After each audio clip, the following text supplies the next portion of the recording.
Hello engineers, thank you and welcome. Today we are going to look at the logic gates. So inside the computer there are millions of transistors. These transistors enable the computer to perform all the functions, like for instance turning on and off the computer.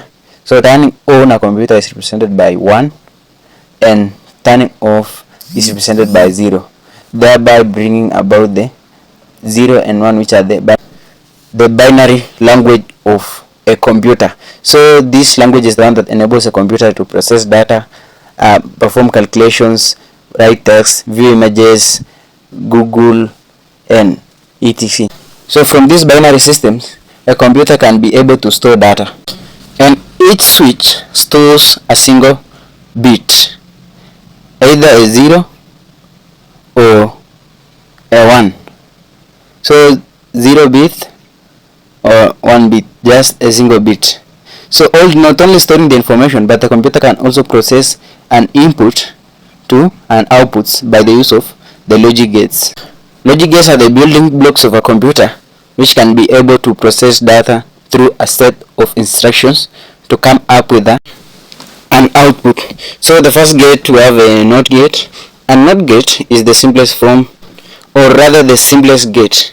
It accepts only one input and processes it to come up with an output. So the input is always the opposite of the output. It inverts. So if let's say the input is 0, the output will be 1, and if the input is 1, the output will be 0.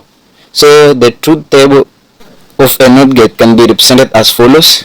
So here we have the input and here we have the output. If the input is 0, the output will be 1, and if the input is 1, the output is inverted to 0. So in some cases we may have to perform maybe 2 or more tasks at once. So there are gates which can receive 2 inputs. The first one being the AND gate.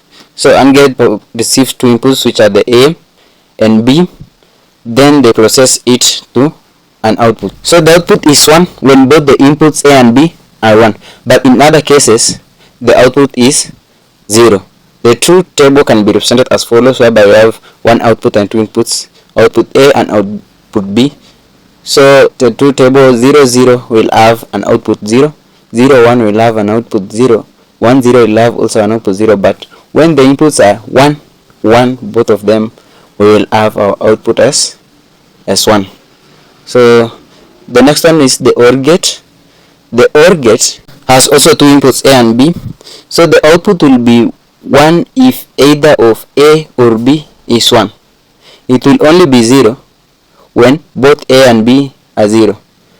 But if in any other cases, if any of them is 1 or both are 1, we'll have 1 as the output. In some other cases, we may combine these basic 3 gates, that's the AND, OR, and the inverter, that's the NOT gate, to come up with a much complex gate. For instance, combining the AND gate with a NOT gate, when both inputs are 1, the output will be 0.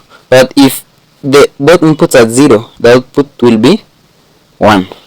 So if we change one input, let's say A to be 1, we'll have our output as 1. And if we change both inputs to be 1, our output will be 0. So from the results we've had from the outputs, we can conclude that they are exactly opposite from the AND gate outputs.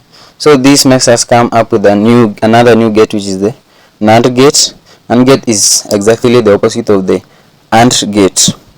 So in the truth table of this NAND gate, when both are 1, then the output it will be 0. But when either of them is 0, either of the input is 0, the output will be 1, just the opposite of the AND gate. So from this we can come up with another gate, which is the opposite of the OR gate, which will be the NOR gate.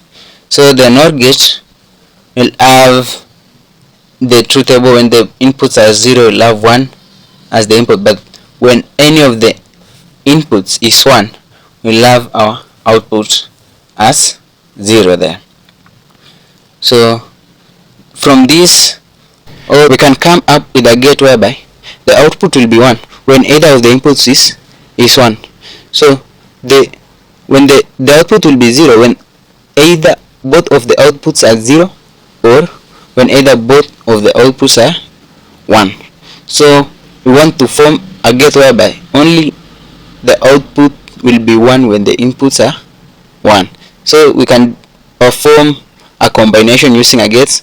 Some gates whereby we don't have both of them to be 1 or 0, we want just one of them to be 1. So here we'll have A as 1, B as 0, and come up with this gate whereby 1 will be the output. This makes us come up with an XOR gate. So that one represents the XOR gate whereby when one input is 1, the output will be 1 and not both of them. So when A is 0, B is 0, output will be 0, and when A is 1 and B is 1, the output will be 0 also. So only it will be 1 when only either of the inputs is 1. So from this we have another gate which inverts the XOR gates.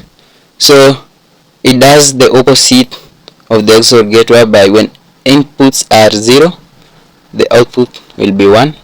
When both inputs are 1, the output also will be 1. But when either of the inputs is 1, then the outputs are going to be 0. So it does the exact opposite of the XOR gate. So from the combination of all these given basic gates, we can come up with computers which perform various complex functions like processing data, keeping information, performing calculations, and performing all sorts of activities.